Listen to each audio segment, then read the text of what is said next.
everyone, and welcome to the Foster Files, a podcast about animal rescue and welfare. My name is Kelly, and every week I talk about issues surrounding animals in this country and to the people who are passionate about making their lives better. But today, I should have expanded my intro to say I talk about issues surrounding animals in the world, because I am joined by Cameron Harsh, Interim Executive Director for World Animal Protection. With a history dating back to the 1950s, World Animal Protection works across the globe in disaster relief and animal welfare action. So I am very excited to have Cameron joining me today. Welcome, Cameron. Thank you so much for coming on. Thank you so much for having me, Kelly. I'm excited to chat. Yeah, I am excited to learn all about what you guys do. I have been exploring your website and getting a take, and your reach is literally global and for decades. So tell me a little bit about the history of World Animal Protection and maybe even how you became involved. Yeah, so you mentioned we have been around in some form or another since 1950. So we actually just celebrated our 75th anniversary last year, which was really exciting. We were founded in 1950 and previously known as the World Society for the Protection of Animals, but rebranded in 2014 to World Animal Protection.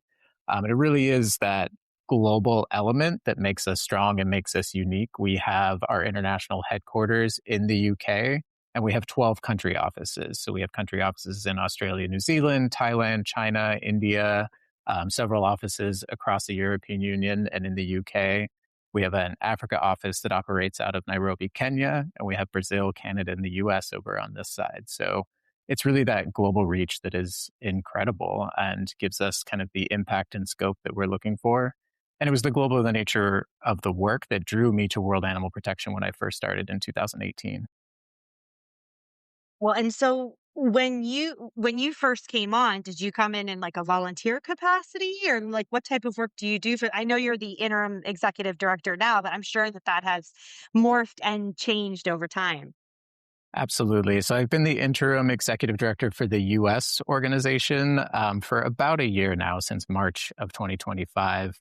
But I came to the organization as a farming campaign manager. So I was running all of our campaigns for farmed animal advocacy and ending factory farming in the US, which at that time was really focused on ending some of the most cruel confinement practices that are common in the factory farming industry. So gestation crates for mother pigs, where they spend the duration of their pregnancy in a crate that doesn't allow them to lay down comfortably, turn around, stand up comfortably, really just horrifically confines them to a very small space. And also advocating for better conditions for the chickens who are raised for meat, which we raise more than 9 billion chickens each year in the US alone for meat. So that's 9 billion individual animals just in the US for factory farming of chickens. So I was running our farmed animal campaigns until about 2021, when I became the director of campaigns for the US. So that's one avenue of animal welfare, which is somehow simultaneously massive, impacting our lives daily, and yet we have yet to talk about it on after over almost 50 episodes on the podcast. So let's talk a little bit more about that. And to be totally honest with you, I think the reason that I haven't really talked a lot about it is because I'm kind of scared to learn how bad it really is. And so I'm just being candid. I'm sure that I have a lot of listeners that feel the same way. I think that a lot of people don't want to think about what's going on. So go easy on me if you don't mind. But I guess my first question would be, how is it possible that knowing what we know about it, and organizations like your own and like PETA, who I think of offhand, have been around for so long, how is it possible that it's still so cruel? I understand how it's possible that we haven't gotten rid of it. I don't know that our system can support that in its current state, right? It's like when people say we got to get rid of coal, but we don't have an appropriate alternative that can support our energy, need that we have in this country. So that part I kind of understand, but how the hell is it still so cruel? Like, what are the forces that are working against the action that you guys are taking? Yeah, it's a really complex system and it's a really powerful system. And I think what people don't realize as well is that factory farming, this sort of industrial scale animal agriculture where we decided to confine as many animals as possible indoors and get them kind of as fat as possible, as fast as possible to produce as much output as possible, whether that's the meat or the dairy that they're producing. It's actually a relatively recent phenomenon. I mean, we're talking about the last several decades of meat and dairy growth in the United States, and then that's actually still expanding around the world today.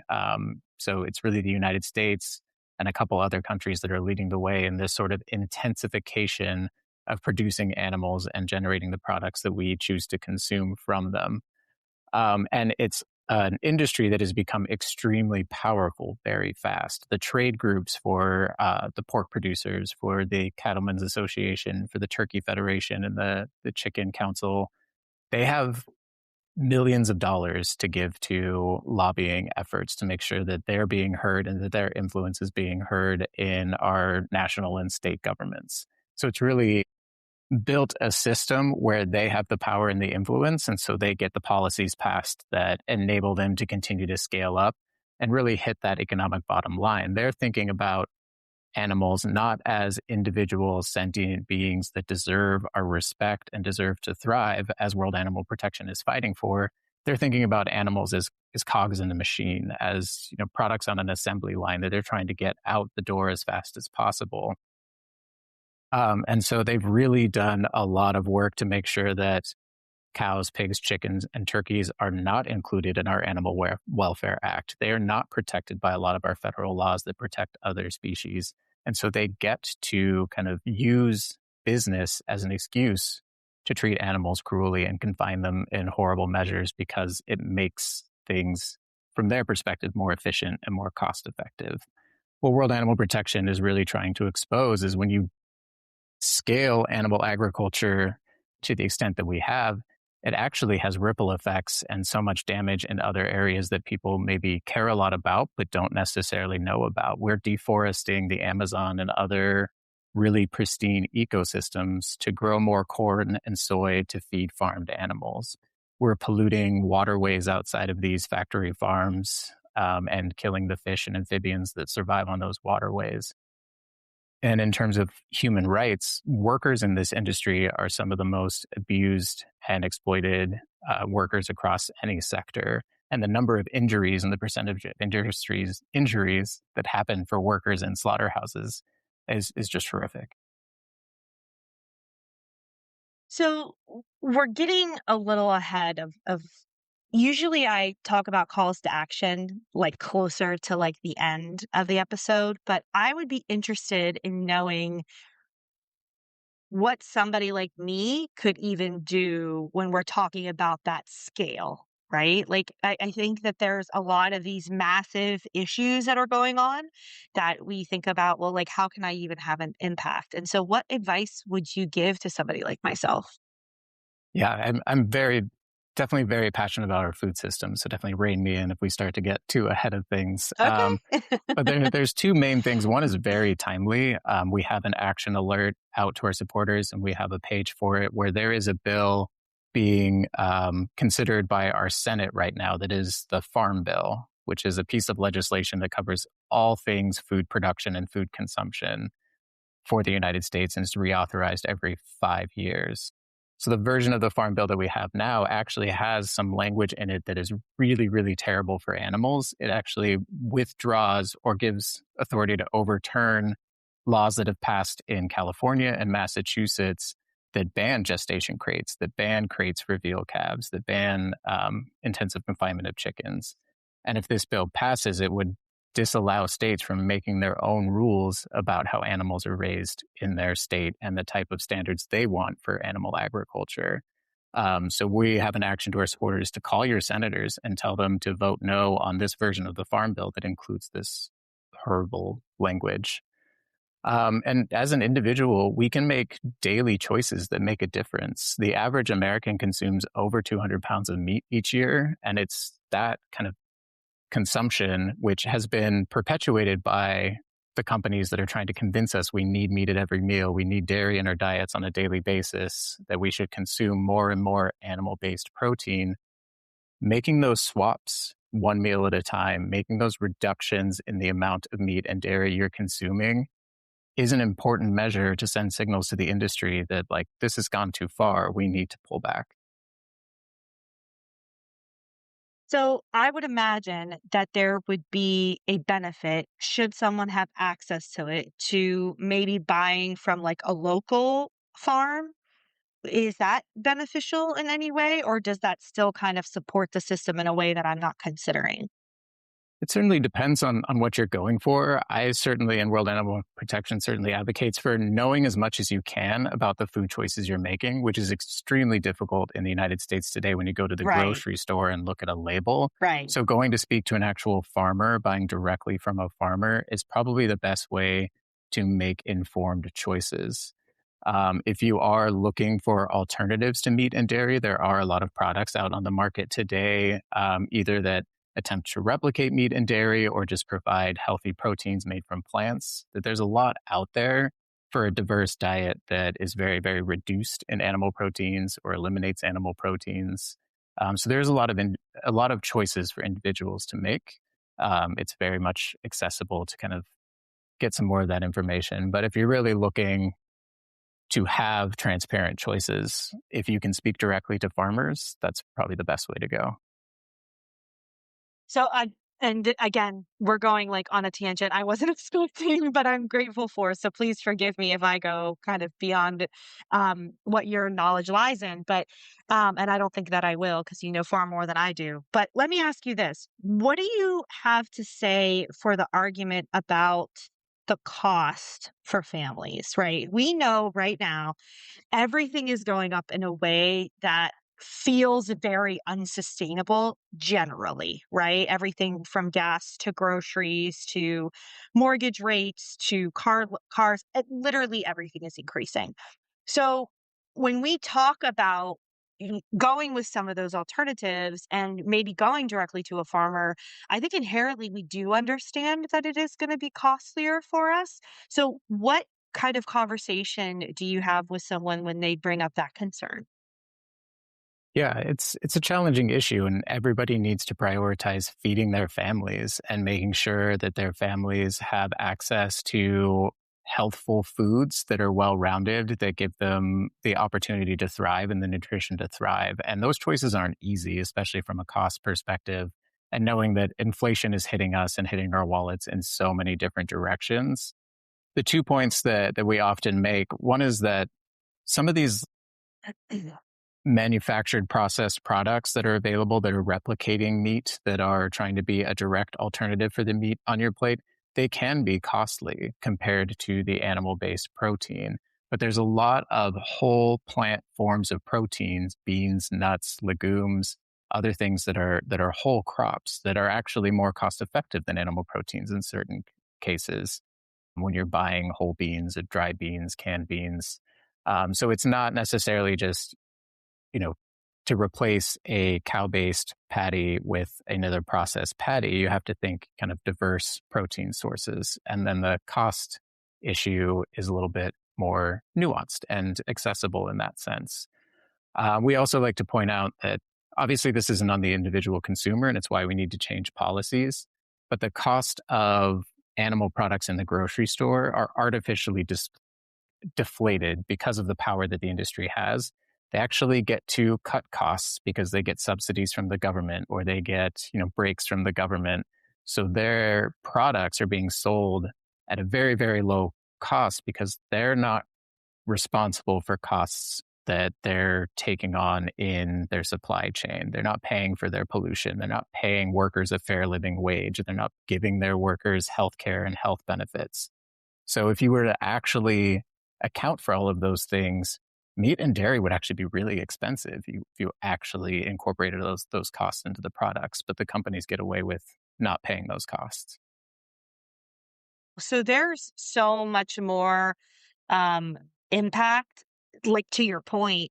than just how the animals themselves are being treated on an individual basis. I mean, there's a social impact and an economic impact that we don't know about because they don't want us to know about it. They don't want us to be informed on what's really going on in factory farming.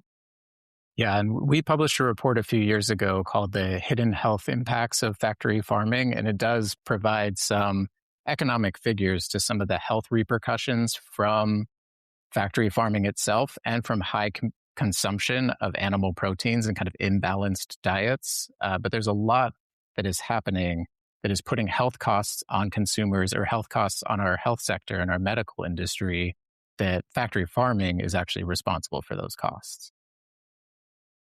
So, one of the things that I do for my listeners is anytime we get some incredible information in during the course of the show, I will put links in my show notes. So I'm going to put the link for finding your senator, so that you can find who is your representative at the federal level, because this is going to be important because that is a federal bill that you discussed. I'm going to put a link that describes the bill itself. And if you do still have that report that you just referenced on your website, that I can find that pretty easily and link that up. Yeah, it's on our website, and I'm happy to send that Great. link to you over after as well. Perfect. So we'll get all that information up there. So let's take a little bit of a turn, because one of the things that I wanted to talk about, because I'm so interested in it, is World Animal Protection also does a tremendous amount of work in the disaster relief side of things for animals. And we are seeing, again, when we talk about massive issues, we are seeing worldwide disasters also start to become more frequent and larger events. So, what can you tell me about some of the work that you guys do on that side of things? Yeah, absolutely. And so our organization, when it was founded back in 1950, was really a disaster response and animal rescue organization at its core. And we have that history behind us today. But what we did for, the first few decades of our existence was send teams on the ground when natural disasters struck and help rescue animals who are often forgotten when disasters strike and people are evacuating or even making pre-disaster plans and pre-disaster measures. Animals were often forgotten or not taken into consideration, or the local governments and local relief agencies didn't have the skills and expertise to rescue wild animals, rescue companion animals, rescue farmed animals when disasters struck. So we sent teams on the ground all over the world when disasters struck, did direct animal rescue, and also started a system of training relief agencies and relief branches of national governments in how to prioritize and protect animals in disaster plans. So you have that in your plan before a disaster strikes, and how to make sure that there's the proper veterinary care and response when disasters do strike to care for animals who are also victims of that same disaster, along with the humans of the community. So we did a lot to really build out the trainings for governments all over the world. And today we have pivoted somewhat in our strategy to really focus, since we are a global organization with a lot of campaign impact, on really ending and transforming these global systems that exploit the most animals on a regular basis. So kind of these, I'd almost call them long running disasters like factory farming or wildlife trade or the captive animal tourism industry. But we still have our disaster relief fund, where when disasters do strike, we can action that fund and really help those on the ground advocacy organizations that are rescuing animals, help them get more resources, help them get the attention they need, and be that resource for them still. So we did that most recently for the wildfires in the Los Angeles area in January of last year, and helped a number of organizations who were rescuing particularly native wild animals in that region. What does a good disaster preparedness plan look like for an individual with companion animals? Well, that's a really good question. We have a lot of resources on our website on making sure that your companion animals are part of your disaster plan. Mostly is making sure that, if you have your to-go bag, kind of your evacuation kit, make sure it has your companion animals' food for several days. If it's, in the wintertime, make sure there's blankets and clothing for them, that you have access to a fresh water source for them. So bring water along for them as well as for yourselves. just make sure that they're a part of your to-go kit. If you are evacuating and can bring them to a place where they can stay with you as a member of your family, that's ideal. There are hotels, particularly in disaster events, that will allow animals to stay at the hotels as well. And if for some reason you are not able to care for your animal because of the disaster, or need to make sure that they are safe somewhere else, contact your local shelters and rescue groups. They'll be able to point you in the right direction. What additional steps are there, or additional thinking is there for someone who might have like different livestock type animals too, right? Well, maybe they have a horse, a couple of horses, alpaca, chickens, ducks, that kind of thing. Because I live in Western Pennsylvania, as you know, and you don't have to go far from my house for there to be people that have a lot of those types of animals. So, what does that additional planning look like? Yeah, it certainly depends on where you live and what type of disaster you might be facing. But in a lot of areas in which it's common to have some of these larger animal species like alpaca, horses, even cows and pigs, they likely have a system for allowing people to bring their animals to like a local fairground or a local high ground area in the case of a flood. And there are some measures in place where the community knows where to bring these animals so they can be safe during the disaster and can be picked up afterwards. It is highly variable, so it's hard to kind of say something that would apply across the board, across the country. But there certainly are resources like that in most places where it is common to have these sort of larger species in your home or on your property. Well, so it sounds like what I hear you saying, which is completely reasonable, which is do the work ahead of time as far as like the homework is concerned. So you at least know where those recess sources are or how to access them.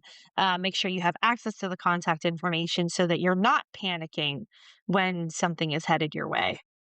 Absolutely. Do the work ahead of time, do your homework. We have a lot of resources on our website, as I mentioned. And certainly if you are a small independent person with some larger animal species like that, it's much more feasible for you. And we did another report several years ago where we worked with a researcher to look at how farmers in North Carolina handled Hurricane Florence back in 2018.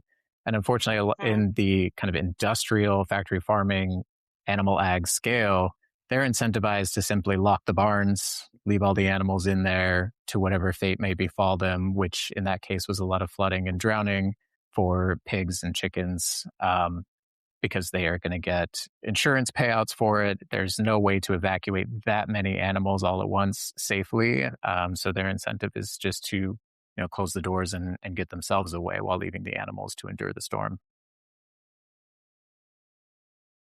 Like I said, I am not mentally prepared to handle how bad factory farming is, and I'm not making light of it. I just think it's one of those things that I am just like um really, really naive to how bad it is, but almost like protecting myself. Is that I mean, do you understand? You kind of see what I mean, that sucks to say to somebody who's doing the work, like you're doing the work. I need to be more informed, but it's really overwhelming to me to hear how bad it is.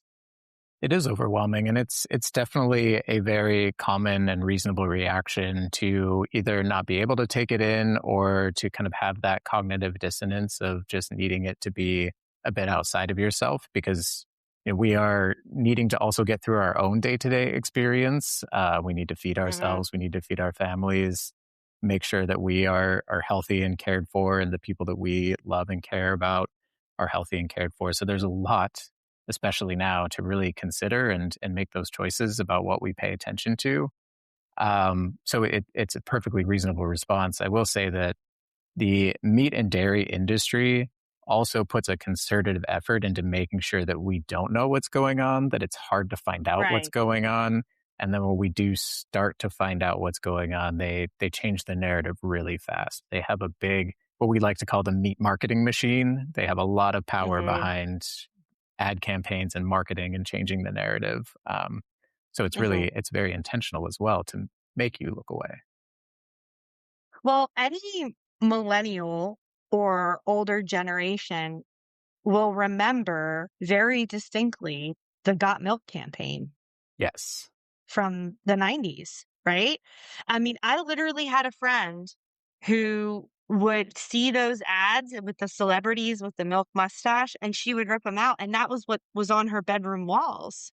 So it was a very intentional ramp up in, this product that we need some of the things that are in this product, but we need it to that degree? Definitely not. I mean, we went through gallons of milk every week when I was a kid. It was just like breakfast, lunch, dinner, you drank milk. And I think that's a very true millennial specifically experience, if I can be so bold as to say that. I absolutely agree. Those Got Milk campaigns were iconic and definitely live in my memory as a millennial as well, who grew up Yeah. in the 90s. And I think what people don't know as well is there is an entire branch of our US Department of Agriculture called the Agricultural Marketing Service. Its entire job is to market US animal products. And there's a program where dairy farmers pay into something called a checkoff program, and their payments into that program fund marketing campaigns that the government runs to promote dairy. So our government is an advertiser for the dairy industry. It's true for pork as well. So it's a really intense system of that Got Milk campaign was paid for and helped created for in part by the government. I mean, and now that you're saying this, I'm thinking of others. I'm also thinking of The Other White Meat, which was pork campaign, which I think goes closer to like the late 80s than it does like the late 90s. Yeah. And then a very famous and successful one, which is definitely the 80s, is Where's the Beef? Where's the beef? Absolutely. Yeah. Yeah. Yeah, it's crazy when you really think about the way that the decisions we make on a daily basis, the massive entities that are backing that and making those decisions for us almost in a way that we don't even recognize or that we grew up just accepting and now we accept it as adults. Absolutely. And right now, the conversation is all about protein, and everything has added protein, and it's Yeah. really an emphasis on animal based protein. And the reality is, most Americans are not under consuming protein on a daily Mm, basis. And that's going to be highly variable depending on so many factors physiologically and, for yourself. And it's very individualized. But generally speaking, Americans are consuming more than enough daily intake of protein, and Americans are under consuming things like fiber. And there is now kind of a mhm, nascent conversation turning to fiber, which is really important, and kind of rebutting and debunking some of these myths about protein. One myth being that it has to come from animal based sources, which certainly it does not, especially not every meal or every day. And this myth that, so for some reason, Americans are just not getting enough protein and need more milk and more meat, which is just mhm. not true. Yeah, I think about my protein intake every single day. And part of that is and I've never shared this on the podcast, but I don't care. I'll share whatever I want. But I'm actually on a GLP-1 right now, and so far I've lost about 45 pounds. But part of the way that we want to make sure that I continue to be healthy is to make sure I'm getting all the nutrients that I need so that I'm not just, you know, going to gain the weight back or I'm going to be in an unhealthy situation. I have a doctor's appointment tomorrow. I'm doing it all the right ways. But yeah, I think about my protein intake every single day just to make sure, and I'm taking fiber and I'm thinking about my carbs and all that kind of stuff just to make sure. But it is very difficult to silence that, especially if you're anywhere near any type of social media platform. It's very difficult to not hear that. So I think it's just important for people to remember that there are other protein sources outside of the animal protein that can be and might even be healthier for you, or at the very least, just as healthy and effective for you. Absolutely. Not only are there other sources of protein, but anytime the conversation is really hyper focused on just one macronutrient, you really have to kind of look into it further and investigate what they're saying and what those products are offering by these high protein amounts per gram or per calorie of food. We really need to be thinking about food, our food system in terms of how we raise food and also how we consume food from a lens of diversity. We need diverse sources of diverse nutrients to thrive as humans. We are having a much bigger social conversation than I was expecting. I'm so surprised and pleasantly surprised by it. So let's focus a little. Let's go back a little bit to like the work that World Animal Protection. Not that this isn't the work that they're doing, but let's go back a little bit. So we talked a little bit about some of the advocacy around factory farming. We talked a little bit about the disaster preparedness education and the disaster relief funding that you're currently providing. Let's talk a little bit about that wildlife trade that you touched on. I have been getting some exposure to that when I talk to bird sanctuary and I talk to reptile sanctuary, but it is so much bigger than just those two types of animals. So tell me a little bit about some of the um, current concerns around that and things that are still happening that, again, we might not know enough about. Yeah, so World Animal Protection globally has two programmatic goals. One is end factory farming, which is kind of what we've been speaking about on the pod so far, and the other is ending the commercial exploitation of wildlife. And thousands of different species are traded and trafficked around the world each year, and it really is a billion-dollar industry. And it's actually multiple industries kind of operating within this umbrella of wildlife trade. And it's really hard to kind of get at all of the various aspects of it. So we do have to make some intentional choices about what areas we focus on based on where we're operating around the world. So our office in China is very much focused on the traditional medicine industry. And a lot of the traditional medicines and pharmacological products in China have historically had ingredients that are derived from animal parts, tiger paws, rhino horns, etc. And a lot of those animals, come from the African continent or they come from other areas of East Asia. And what our office in Beijing is really working to do is get the medical community in China on board on the plant-based ingredients that have the same purported effects as some of these animal-based ingredients and really shift the whole medical industry away from animal-based products and wildlife farmed, wild-caught, or trafficked products and show that there's plant-based medicinals that are effective and can be supported by the industry there. So that's a big campaign for us.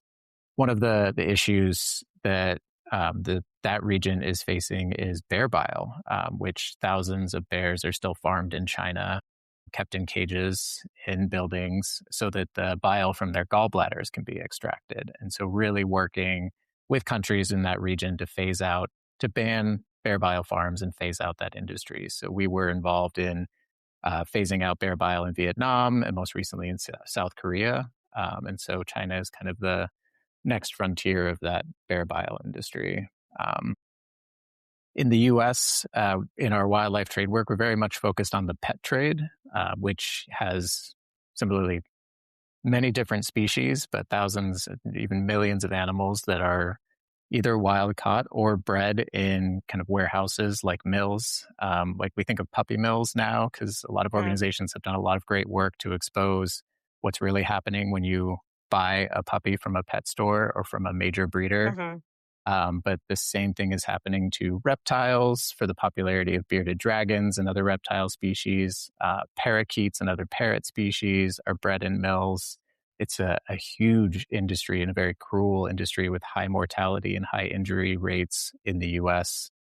So we're working on policy change to ban the sale of live animals in pet stores and trying to push companies like PetSmart and Petco to do the right thing and stop selling live animals in their store. Certainly offering animals who are in need of rescue or are overwhelming shelters today can be offered for adoption, but it's this commodification and purchase supply chain that is causing these massive breeding industries to thrive. Okay, so I have a couple questions. Yeah. You triggered so many questions for me. I'm sorry. So my first question is what are people using bear bile for? Is that a medicinal thing as well? Yeah, it's a medicinal thing. So it's the bile from the gallbladder, and I'll have to go back and look up at exactly what kind of remedies it was traditionally used for, Well, but we let's don't like to give make people sure any that ideas. I exactly, just, yeah. I just was curious. Was that like like a food thing? Was that like a medicine thing? I just had never heard of that, obviously. And then my second question is, and this was something that I really wanted to ask you. And I don't know what level of experience you're going to have if you're um, interim executive director in the U.S. specifically, but I can only imagine that taking action towards changing legislation wildly varies from government to government and country to country, right? So, like, you said that you guys were successful in the bear bile thing in, I believe you said Vietnam and South Korea, right? Is that correct? So, what does that look like? How do you get involved in those governments? Is it similar to the steps you take here? Is it wildly different? Like, what does that look like? It's so interesting. Yeah, there are certainly a lot of differences based on, individual governments, the realities of those governments, how animal friendly they are, how open to particularly like nonprofits and civil society engaging with governments to try to influence policy change. But there's certainly a lot of similarities across the board. With the bear bile work in Vietnam and South Korea, it really relied on a lot of very strong partnerships with organizations in those countries working on this issue, working with owners of bear bile farms to show them that there are alternatives to bear bile farming to earn livelihoods and convincing them to release their bears to sanctuaries. And a lot of work really engaging government officials, both locally with those organizations that we were partnering with in Vietnam or South Korea, but even having millions of people in the United States sign a petition that we send to the Vietnamese embassy or the South Korean embassy. Those things have impact as well. And it takes time. Policy change takes decades, whether that's in Mm. Vietnam and South Korea or the United States. Hmm. It's the type of work that you are in for the long haul. You're not in for the short wins. We helped to pass the Big Cat Public Safety Act here in the United States during the Biden administration, and that bans the private possession of big cat species, really in response to the Tiger King documentary really helped generate that Hmm. conversation in the minds and hearts of people around the US, including policymakers. But that was several years in the making to get that issue addressed in Congress. We as Americans, we see ourselves as more compassionate or quote unquote better than other countries, right? And truly, we don't have a lot of legs to stand on, in my opinion. So my question, that's just how I feel. So my question for you is, do you see that from a cultural perspective, or from a societal perspective, that animal welfare is generally viewed very differently from country to country? Or do you see that maybe there are a lot of countries that are very similar to what I've experienced in the US, where um, big companies and big entities have a lot of influence on the cruelty of animals, but there are a lot of people and there are a lot of organizations who actually really do care and give a damn and are trying to get the work done. Like, how is animal welfare viewed worldwide, in your opinion? Yeah, I think that's a really hard question to answer I bet. without making Sorry. some generalizations. But I think like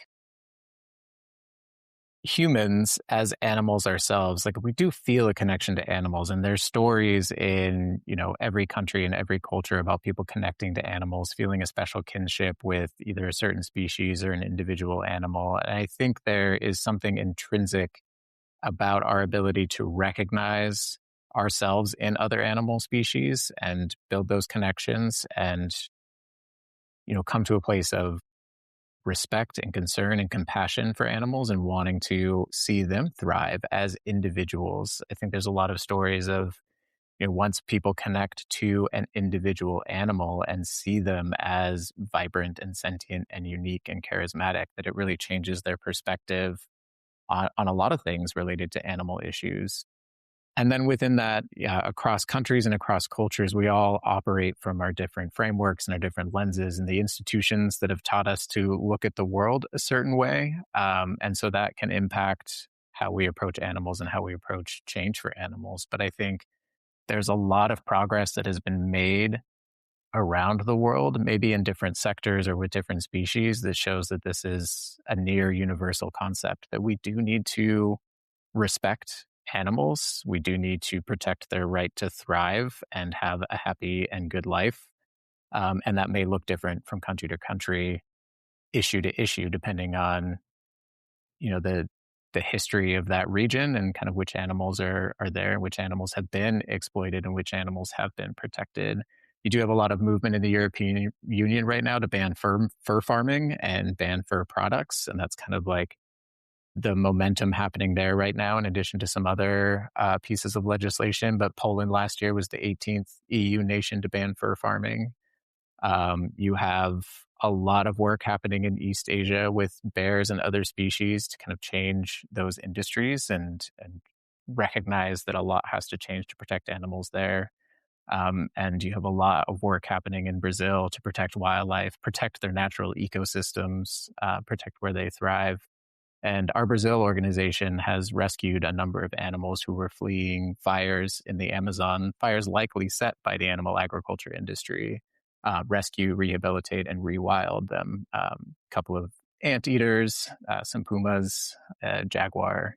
So there's a lot of really great stories. And it's those stories that connect us to other animals. And at World Animal Protection US, we like to say humans and non-human animals, because we are all part of this system. One of the things that we've talked a lot about on this podcast, and primarily in the companion animal volunteer space, but we've sort of hinted at it a couple of times here. I would be interested to know, how do you protect yourself mentally from what you know is true out there? Because you've been doing this work for some time now. I believe you said you started in 2018, if I'm not mistaken. Yeah. I started at World Animal Protection in 2018, and Okay. I was at another nonprofit for about 5 Okay. years before that. So. That can be work that's very disheartening and depressing and very, very hard. So how do you protect yourself, Cameron?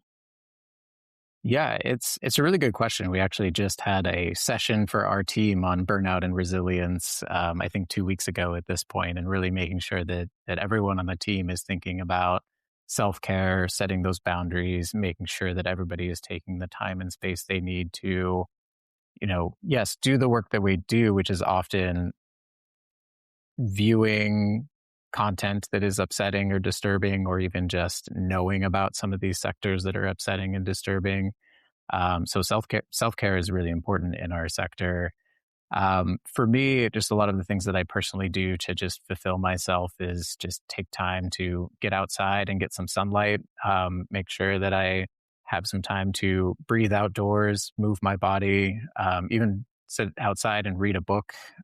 Definitely something that is a little bit of escapism. Romanticy is big right now, and I've fallen into that trap a little bit. So, there's ways to kind of make sure that when I close my computer and step away for the day, I don't necessarily bring everything that I've dealt with at the workday into, the kitchen when I walk into the kitchen and pour another cup of coffee. Coffee is also important for myself.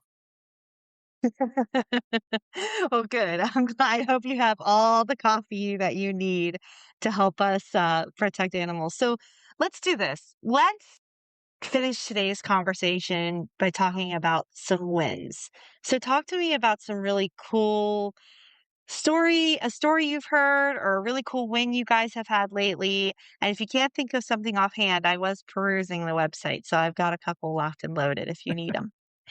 Oh, geez, I will be really curious what the locked and loaded ones are for you. I mean, a big win for my team and our office in the U.S. has been in that pet trade work, and we have really helped to pass a lot of bills at the local level that banned the sale of most animal species at brick and mortar pet stores. So we passed one in West Hollywood, That was one of California mine. last year. There was the most expansive bill at the time, and we've had a couple more bills passed this year that are extremely expansive and cover almost every species that is commonly sold at brick and mortar pet stores like PetSmart and Petco. And that momentum is really just gaining ground. We Hmm. did an investigation last year into several parrot mills in Oklahoma and Texas and got video footage of just the horrific conditions for these birds who are raised crowded in cages, and the mortality rates. I'll spare your listeners too many of the details, but the investigation is on our website. And it really generated a lot of attention for banning the sale of birds in particular. And we have an initiative in New York City right now. So if any of your listeners are in New York City, we just had that bill reintroduced to ban the sale of birds in pet stores. So definitely contact your city council members. There's more information on our website. But the momentum that we've achieved behind that issue for birds and for other species has been really powerful, and gives me a lot of hope. Have you been working with Voters for Animal Rights in New York They are in our main conjunction with that? partners in New York City. Yeah. So it's Yeah, us and I Voters had for a Animal feeling. Rights doing that. Yeah. Yeah, I interviewed Allie on the podcast. She's incredible. Well, she's amazing. Yeah. She's been a huge She's asset for that wonderful. initiative. Yeah, she is. I mean, if you want to get animal action done in New York, she's your number one call for sure. 100%. Yeah, she's incredible. So, well, I love that. I love hearing the wins. And one of the wins, and actually, Allie is the one that brought this issue up to me, and I can't get it out of my head ever since she brought it up. It's the kind of like interesting thing I bring up that people don't know about when they ask me what kind of stuff I'm learning on the podcast is you guys are doing work in preemptively banning the factory farming of octopus in the United States. And you're seeing some progress there in California, I think I saw, correct?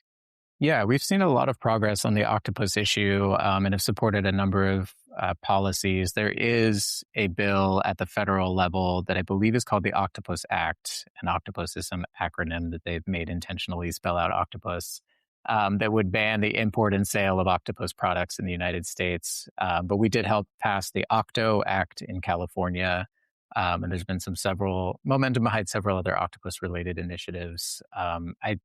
I do credit, similar to Tiger King, I think documentaries are really powerful for Mhm, Americans to really connect to a story and then see the mhm, change that needs to be made. So I do credit, my octopus teacher, I think, for really challenging the mhm, way we perceive octopuses and making sure that we understand how dynamic and complex and intelligent and wild they truly are.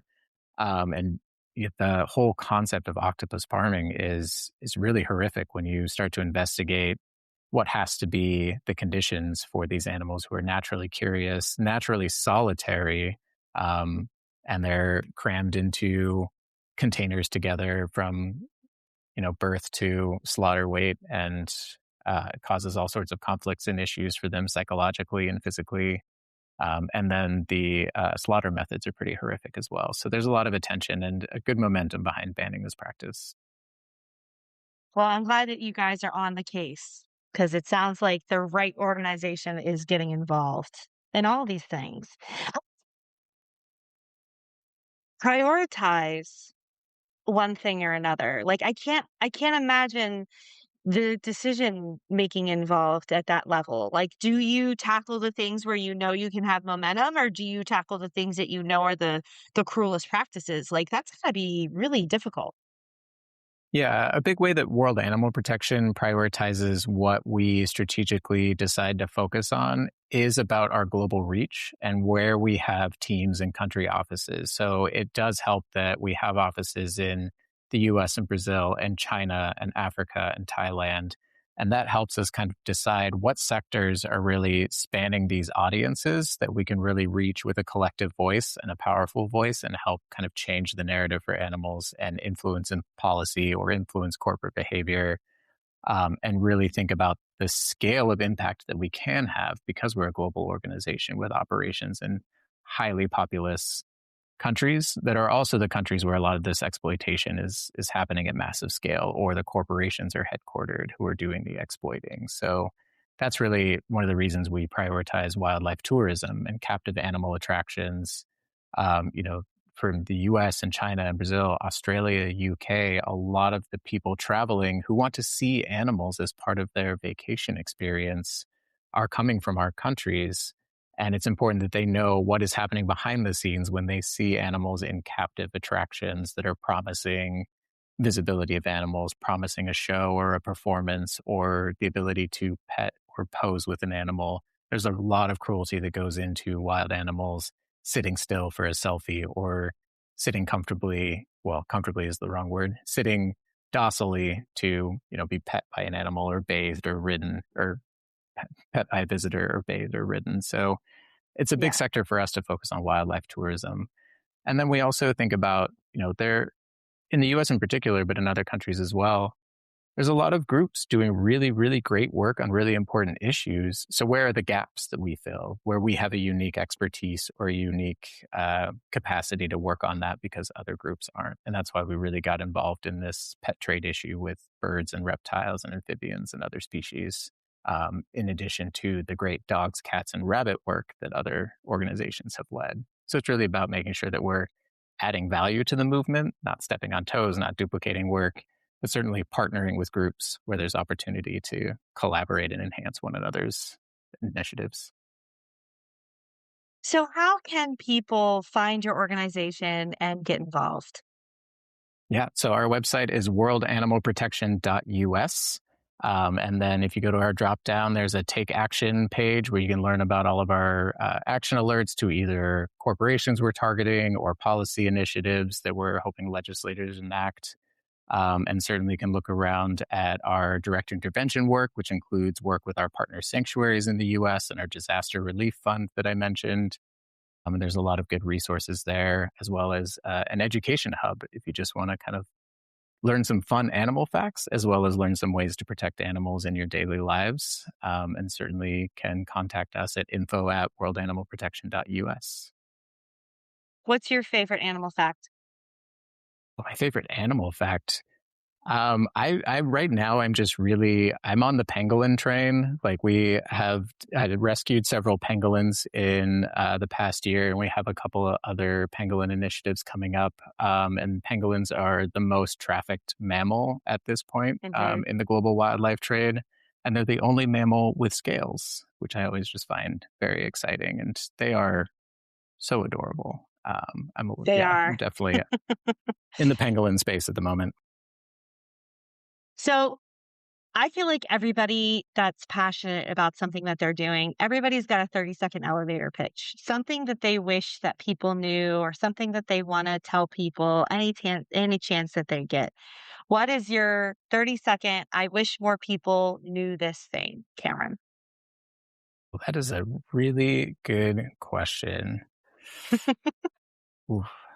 I wish more people knew that they, as an individual, have a lot of power to make change. And I think we have a lot of power to make change in our daily lives by deciding what we choose to bring into our life, what we choose to include in our diets, what we choose to bring into our homes.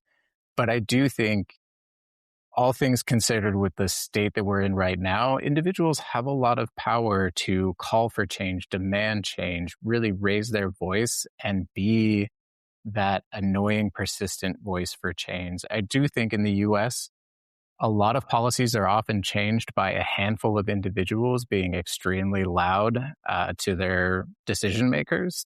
So there For better really or is, worse. for better or worse, of course. Right. And so there is a lot of power that I think we too often feel powerless when we're faced with these big complex systems and the big types of transformation that we're asking for. But small change matters. I love that. I love that. So, I will share all of the incredible links and articles that Cameron has told us about. I'm obviously going to share the website in the show notes. And at the end of this episode, after our conversation, I will get into the Foster Spotlight, which will just be a little bit of a separate soundbite. So stay listening after my conversation with Cameron to hear all about the Foster Spotlight that we have for today. Um, Cameron, I can't thank you enough for joining me today, for bringing all of this information, even the stuff that makes people uncomfortable and makes people question their day to day. I think it's so important that we're at least talking about these things and exposing ourselves to these things so that we as individuals understand that we have an opportunity to take action. So thank you so much for all of the hard work that you're doing and for the time that you gave us today. I can't thank you enough. Thank you so much. I really appreciate this opportunity. It's been great. I hope you have a great rest of your day. And remember, everyone, be kind to yourselves and be kind to animals. Hi, everyone. If you'll notice in my conversation with Cameron that I just wrapped up, we did not have an opportunity to do a foster spotlight. So I wanted to make sure that I did end the episode and talk about a foster spotlight. And Cameron was generous enough to send me an email about a parrot in need of a little bit of extra attention named May May. So I'm going to go ahead and share my screen. I want you guys to be able to see the organization that is helping May May. And this is called Foster Parrots, and it's fosterparrots.com, and they're based in New York. And the parakeet that they brought in to the organization, their name is May May. This parakeet was close to freezing to death in New York City's Central Park and is now safe with the Foster Parrots Sanctuary. Apparently, it was flying around for close to 10 weeks, and rescuers were really concerned because these birds are not fit to survive a New York winter.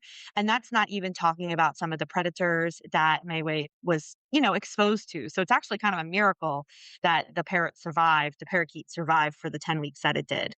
So the way that you can support May May, because it does not appear at this time that May May is up for adoption, but you can take action on the Foster Parrots website to make sure that you are uh, letting PetSmart and Petco know that they need to stop selling live animals. If you are a resident of New York City, you can send an email to your council member and ask them to sponsor a ban on the retail sale of birds. And you can make a donation to protect May May and other parrots from exploitation. So this is a really great resource. I'm going to put a link in the show notes, but Meme is a cute little thing, a lot of green on its body, a yellow head, and then just like this little spot of blue, almost like a birthmark. So if you are interested in supporting foster parents and the rescue of Meme, please make sure that you check out all the links in my show notes. As a reminder, my link tree is active. You can subscribe to the monthly newsletter by going to the link tree or going to the link in my bio. And if you have anybody that I should be talking to, make sure you send me an email, thefosterfilespodcast@gmail.com. But thank you so much for listening to my interview with Cameron today. It truly was eye-opening and I learned so much, and there's just so much more that needs to be done in this world. So remember, be kind to yourself and be kind to animals.